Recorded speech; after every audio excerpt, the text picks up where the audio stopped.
नमस्कार दोस्तों, RRB IT news channel में आप सबका स्वागत है। अपने अभी जो ऑनलाइन लेक्चर है वो है एम्प्लॉयबिलिटी स्किल का। चैप्टर का नाम है उत्पादकता प्रोडक्टिविटी, और उसका ये जो पार्ट है ये पार्ट 2 है। पार्ट 1 अपने कल किया था, आज ये पार्ट 2 है। 2 पार्ट के अंदर इस चैप्टर को अपने पूरा करेंगे। कल के पार्ट में जिसने नहीं देखा है और सेकंड पार्ट सीधा देख रहा है उसको मैं कहूँगा फर्स्ट पार्ट को वो पूरा देखे, उसके बाद ही पार्ट सेकंड को देखें। इसके अलावा मैंने कल आपके पेपर लिया था एम्प्लॉयबिलिटी स्किल का, उसमें 22 बच्चों ने हिस्सा लिया था। ठीक है, 2 बच्चे ऐसे थे जो 2 बार टेस्ट दिए, जैसे एक सुनील कुमार दुरान था उसने 2 बार दिए, और एक मुरलीधर है जिसने शायद 3 बार दिए हैं। एम नाम से भी उसने ही दिया है शायद पेपर। ठीक है, तो वो एम नाम से कौन दे रहा है पेपर वो मुझे आज मैसेज कर दें।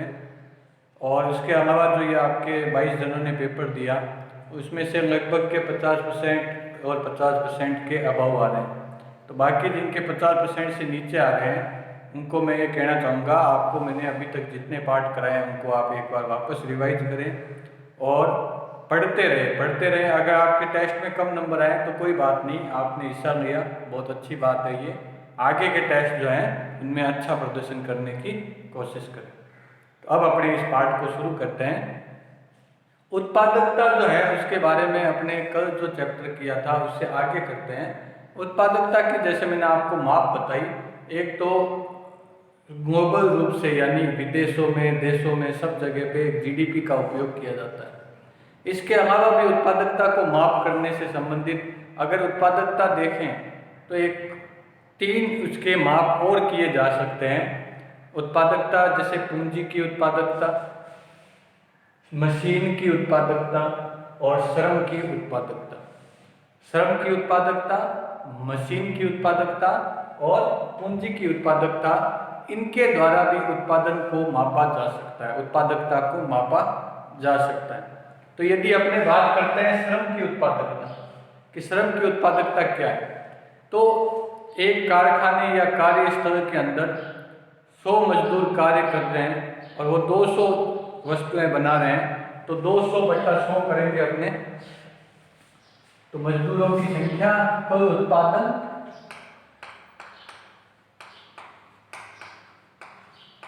बटा मजदूरों की संख्या।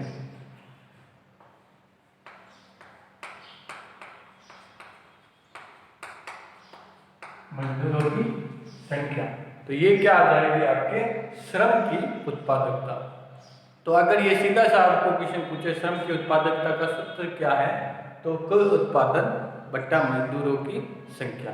यदि आपको सवाल के रूप में ये दे दिया जाए कि 100 वस्तु बना रहे हैं, 200 मजदूर बना रहे हैं, तो उनकी उत्पादकता ज्ञात करो, तो 100/200 करोगे तो उसका जो आपके आंसर आ जाएगा वो आपके मजदूरों की उत्पादकता आ जाएगी। या 200/100 करोगे तो मजदूर की उत्पादकता क्या हो जाएगी, 2 वस्तु।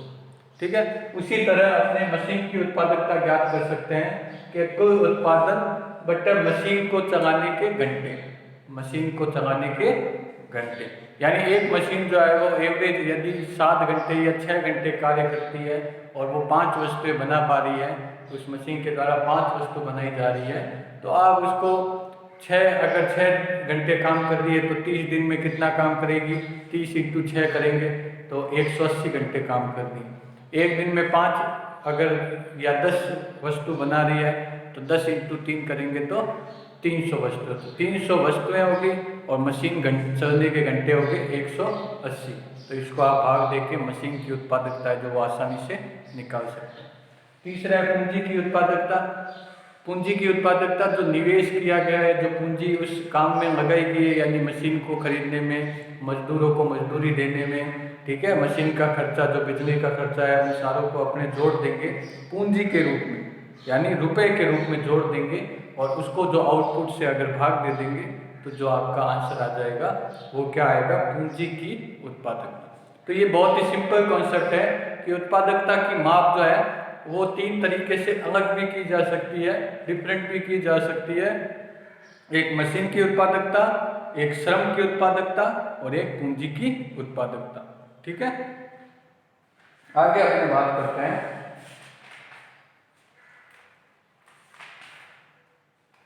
ATM machine. ठीक है, ये अपनी उत्पादकता की माप जो है वो पूरा हुआ है।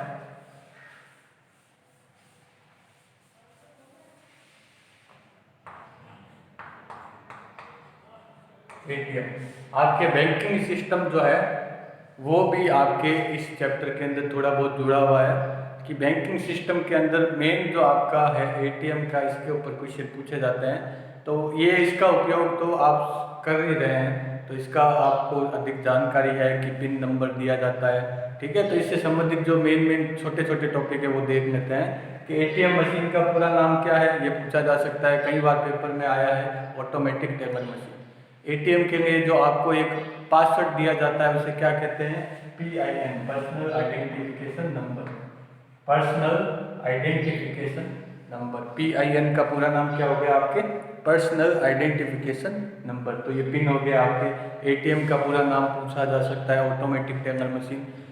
एटीएम की जो शुरुआत है वो इससे हिस्ट्री से संबंधित अगर क्वेश्चन पूछा जाता है तो एटीएम की शुरुआत 1960 में हुई थी। एटीएम को एटीएम नहीं कहा जाता था उस समय, बैंकोग्राफ कहा जाता था। तो हिस्ट्री से संबंधित क्वेश्चन पूछा जाए तो एटीएम की शुरुआत जो है वो कब से हुई, 1960 से हुई। उसका नाम क्या था एटीएम का, बैंकोग्राफ। कहाँ पे की गई, न्यूयॉर्क में। न्यूयॉर्क में किस बैंक के द्वारा की गई, सेंट्रल बैंक ऑफ न्यूयॉर्क।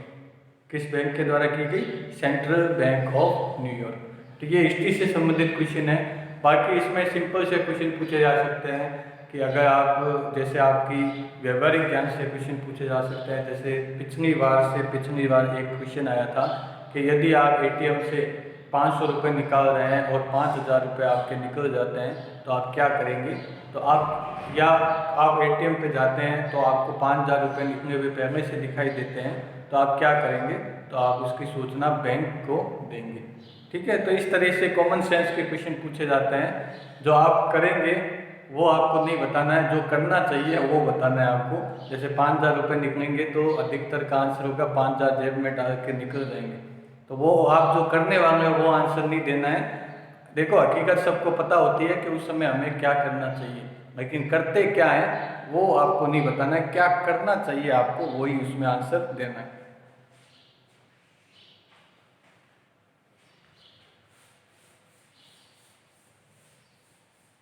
आगे इसमें अपने चैप्टर के अंदर आता है KYC।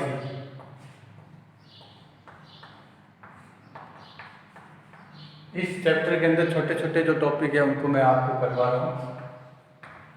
Now your customer, now your customer.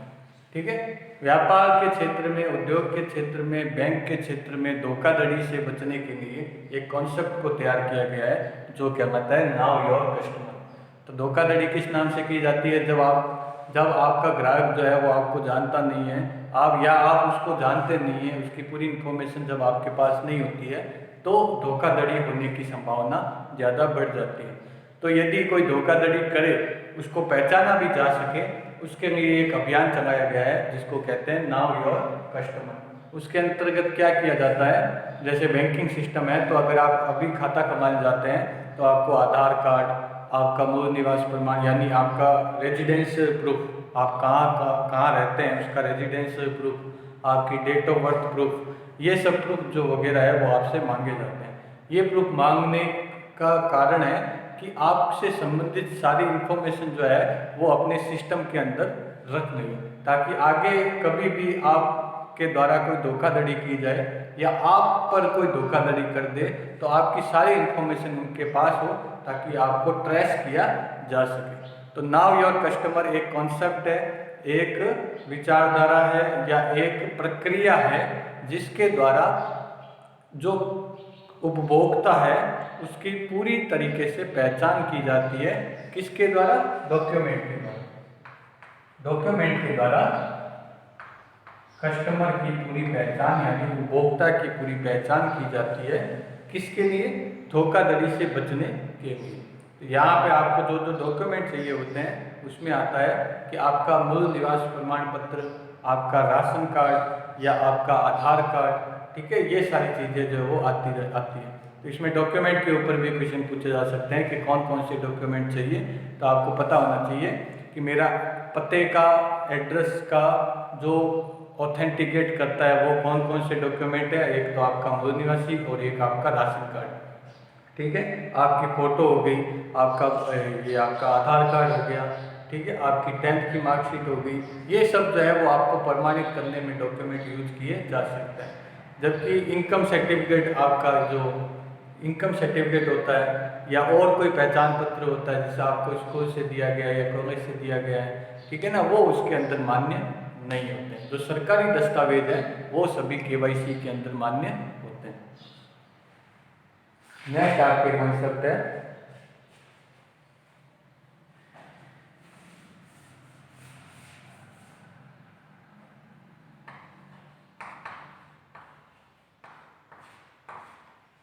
बीमा, ठीक है। छोटे छोटे कॉन्सेप्ट हैं जिनको अपने पढ़ते जाएंगे। बीमा क्या है आपको पता है, इंश्योरेंस कहते हैं अंग्रेजी में। तो बीमा से संबंधित भी आपके इसके अंदर चैप्टर के अंदर है। तो बीमा में 3-4 वर्ड यूज आते हैं, जैसे बीमा करता, इन सारे वर्ड के बारे में आपको पता होना चाहिए। बीमा करता, पॉलिसी, ठीक है, प्रीमियम, ये छोटे छोटे नाम हैं जिनके बारे में आपको पता होना चाहिए कि इनका अर्थ क्या है। बीमा करता वह कंपनी या वह व्यक्ति है जो आपको बीमा को करने की सुविधा प्रदान करती है, यानी आपको बीमा देने का कार्य करती है। ऐसी कोई कंपनी भी हो सकती है, ऐसी कोई फर्म भी हो सकती है, ऐसा कोई व्यक्ति भी विशेष हो सकता है जो आपको बीमा करके दे, ठीक है, एजेंट भी हो सकता है। तो वो बीमा करता कहलाता है, जो आपको बीमा करके दे या बीमा को करने के लिए आपको प्रक्रिया समझाए, प्रक्रिया दे, वो सभी क्या कहलाते हैं, बीमा करता, ठीक है। और दूसरा आता है पॉलिसी, लिखित। पॉलिसी को क्या कहते हैं,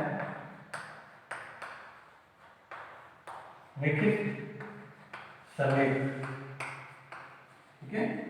देखिए पॉलिसी के बारे में अपने को, ये बीमा के बारे में जानकारी बहुत रहती है, लेकिन उनके छोटे वर्ड के बारे में पूरी तरीके से अपने को जानकारी नहीं होती है। उस कारण से भी अपने कई क्वेश्चन का आंसर नहीं दे पाते। तो यहाँ पे आता है क्वेश्चन कि पॉलिसी क्या है। तो पॉलिसी जो है वो आपका एक लिखित सलेख है, यानी लिखित में किया गया करार। तो लिखित करार भी कहा जा सकता है इसको, लिखित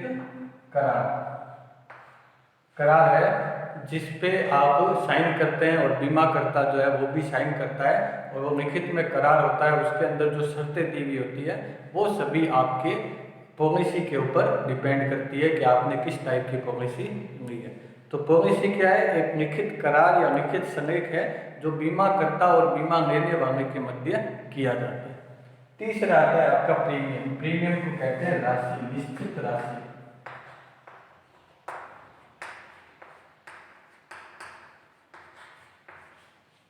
ठीक है, जो मंथली, हर हफ्ते या 15 दिन या 6 महीने उस हिसाब से डिसाइड किया जाता है। यानी निश्चित समय में निश्चित जो आपकी राशि होती है उसे क्या कहते हैं, प्रीमियम। तो यानी हर मंथ जो आप राशि भरते हैं बीमा के अंदर उसे क्या कहा जाता है, प्रीमियम कहा जाता है। तो ये 3 आपके छोटे वर्ड थे। बीमा करता, वह व्यक्ति या वह कंपनी जो बीमा करती है उसे बीमा करता कहा जाता है। प्रीमियम वह राशि जो बीमा लेने वाला हर महीने, हर हफ्ते या हर साल या हर 6 महीने से निश्चित समय पर जमा करवाता है, निश्चित राशि जमा कराता है, उसे प्रीमियम कहा जाता है। और पॉलिसी लिखित करार या लिखित सलेख जिसमें नियम और शर्तें होती है जिसके आधार पर बीमा किया जाता है। तो ये आपके छोटे छोटे आपके इसके बीमा के अंदर ये टर्म होंगे, यानी टर्मिनोलॉजी होगी, शब्दावली होगी। शब्दावली के ऊपर क्वेश्चन जो है इसमें पूछे जाते हैं। इसके अलावा आता है कि बीमा के प्रकार, बीमा कितने प्रकार होते हैं, क्या क्या प्रकार होते हैं, उनके नाम जो है आपको पता होने चाहिए, उसके कार्य जो है वो भी पता होने चाहिए। पहला है टर्म इंश्योरेंस, टर्म बीमा, ठीक है, टर्म बीमा। तो टर्म बीमा क्या है? टर्म बीमा एक निश्चित अवधि तक किया जाने वाला बीमा है। यानी टर्म बीमा के अंदर एक निश्चित राशि जो है वो निश्चित समय के लिए आपको जमा करवानी पड़ती है।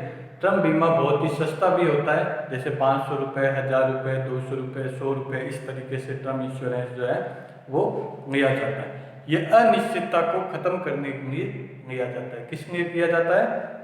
जो आपके लाइफ से संबंधित अनिश्चितता है उसको खत्म करने के लिए टर्म इंश्योरेंस लिया जा सकता है।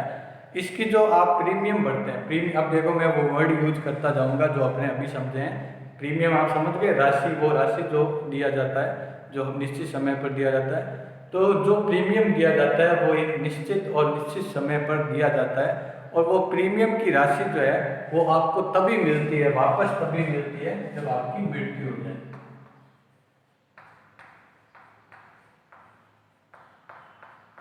ये सबसे बड़ा इसका खूबी है, या इसके अंदर सबसे महत्वपूर्ण कथन है इसके अंदर, कि टर्म इंश्योरेंस की जो आप राशि जमा कर रहे हैं उसके ऊपर, या एडवांस या जो भी है उसके ऊपर जो आपको राशि मिलने वाली है वो तभी आपको मिलेगी जब आपकी मृत्यु हो जाएगी। यानी अगर आप जीवित रह जाते हैं तो आपको टर्म इंश्योरेंस में जमा किए गई राशि का कुछ भी हिस्सा नहीं मिलता है। तो इसका ये तो नुकसान हो गया कि अपने मरेंगे तभी इसको मिलेगा, लेकिन इसका फ़ायदा क्या है? इसका फ़ायदा ये है कि आप कम राशि जमा कराकर आप अधिक राशि प्राप्त कर सकते हैं। तो आपको तो वो प्राप्त होने वाली नहीं है, क्योंकि आपकी मृत्यु होने पर वो प्राप्त होगी। तो ये राशि किसको दी जाती है? आपके द्वारा नॉमिनेट किए गए व्यक्ति को। और नॉमिनेट कौन किया जा सकता है? जो आपका पारिवारिक सदस्य है उसे ही आप नॉमिनेट करते हैं, या पारिवारिक सदस्य नहीं लिख के यहाँ पे एक वर्ड आता है आश्रित।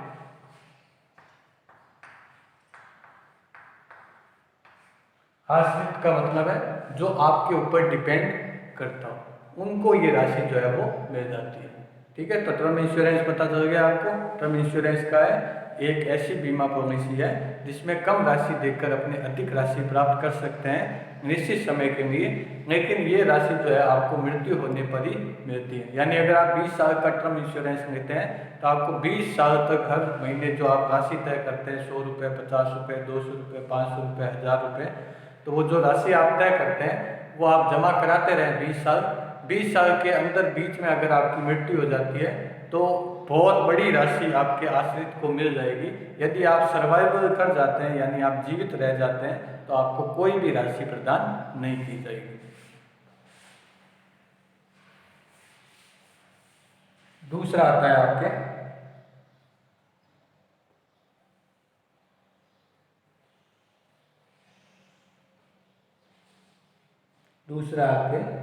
Whole life insurance.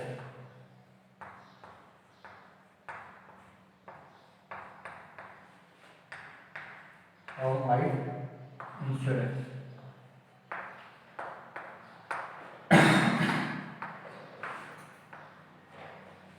Home life insurance, तो इसके नाम से ही आपको पता चल रहा है कि पूरी आपकी अवधि तक, पूरी आपके जीवित रहने की अवधि तक जो है ये बीमा कार्य करती है। इसमें और टर्म इंश्योरेंस में ये फ़र्क है कि आपको निश्चित तिथि के बाद आपको उस बीमा के जो आपने प्रीमियम जो जमा करवाया है उसमें से कुछ राशि जो है वो आपको धीरे धीरे प्राप्त होती जाती है। ठीक है, इसमें ये नहीं है कि आप टर्म इंश्योरेंस में जैसे था कि इसमें एक कंडीशन होती है कि मरने के बाद ही वो आश्रितों को दी जाती है, इसके अंदर ये नहीं होता है। इसके अंदर हालांकि ये है कि आप जो प्रीमियम जमा करवा रहे हैं उसको एक निश्चित दर जब पूरी हो जाती है उसके बाद आपको उस राशि जो आपने जमा कराई है और उसके ऊपर जो ब्याज होता है वो भी आपको मिलता रहता है, और यदि आपकी मृत्यु हो जाती है तो भी आपको उसका ब्याज और राशि जो है उसको बढ़ाकर उसमें आपको दिया जाता है। तो ये पूरी लाइफ का कवर देता है आपको, कि इसमें ये नहीं है कि आप 20 साल या 5 साल जो है उसके बाद आपको कुछ भी नहीं मिलेगा, ये इंश्योरेंस जो है वो ख़त्म हो जाएगा, ऐसा नहीं है। ये आपको पूरी जीवन तक आपको साथ लेकर चलती है। यानी आपके एक अवधि के समाप्त होने के बाद भी यदि आप जीवित रह जाते हैं तो आपके द्वारा जो राशि या प्रीमियम जमा कराया गया है उसके ऊपर आपको ब्याज सहित आपको राशि जो है वो दी जाती है। आपकी मृत्यु होने की इसमें कोई भी कंडीशन नहीं रहती।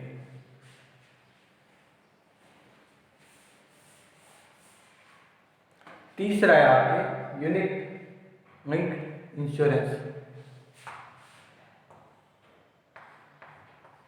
ULIP,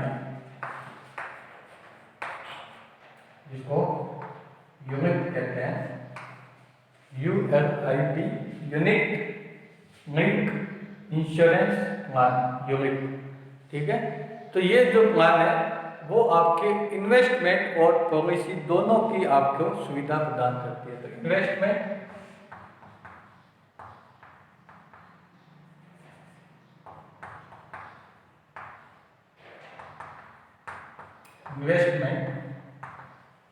प्लस बीमा यानी इंश्योरेंस,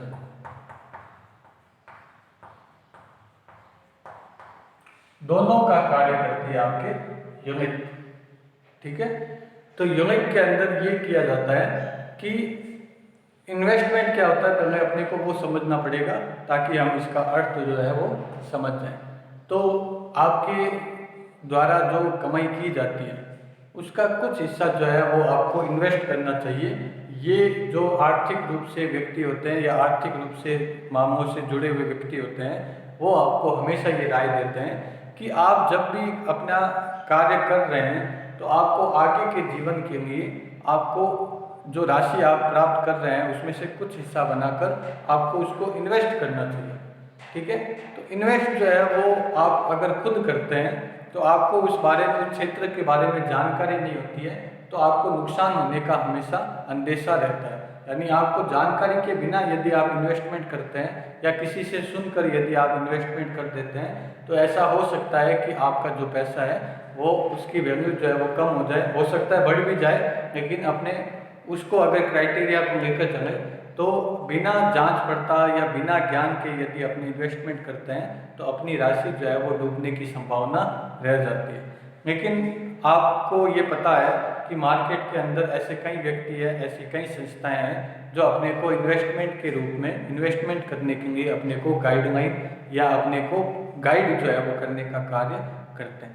उसमें एक आता है नाम म्यूचुअल फंड। म्यूचुअल फंड का आपने नाम सुना होगा।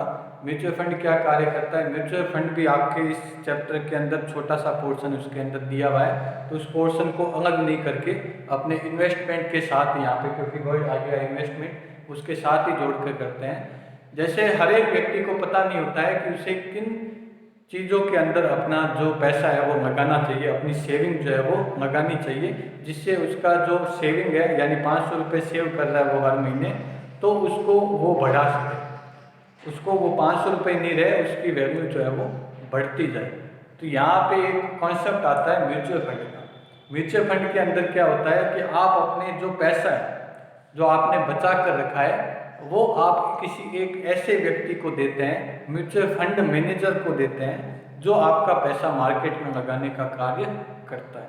तो आपको कुछ नहीं करना है, आपको हर महीने उसको राशि देनी है, निश्चित राशि देनी है, वो उस राशि को मार्केट में लगाने का कार्य करेगा।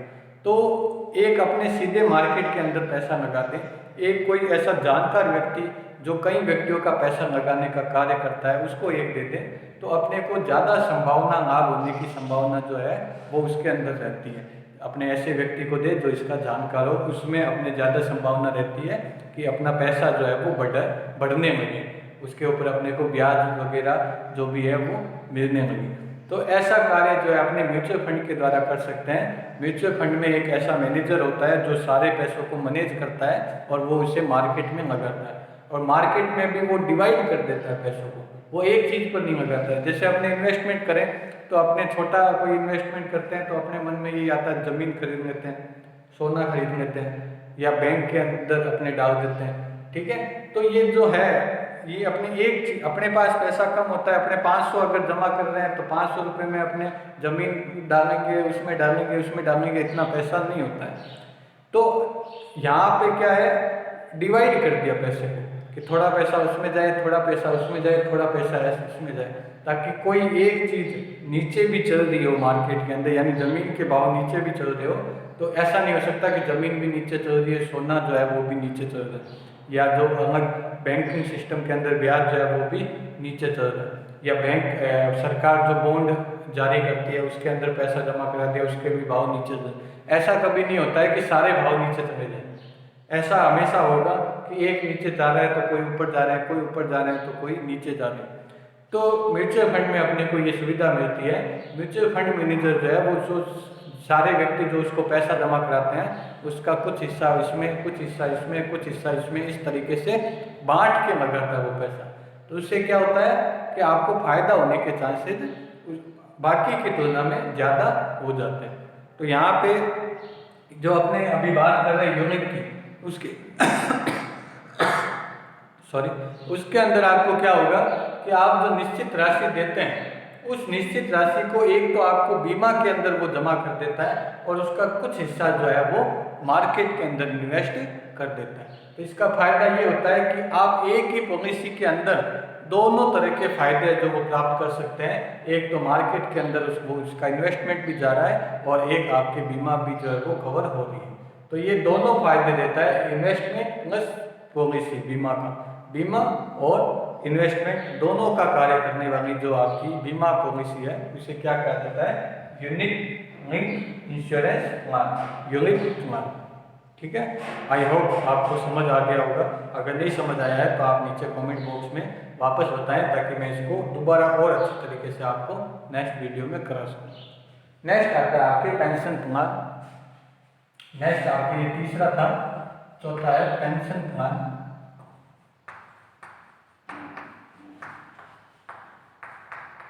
जिसको कहा जाता है एन्युटी। इसको क्या कहा जाता है, एन्युटी। तो बीमा के अंदर एक चौथा तरह का प्लान आता है जिसे कहा जाता है पेंशन प्लान। पेंशन आपको सारों को वर्ड से पता चल गया होगा कि पेंशन क्या होती है, जो आपके रिटायरमेंट के बाद आपको राशि मिलती है, निश्चित राशि मिलती रहती है, उसे क्या कहा जाता है, पेंशन।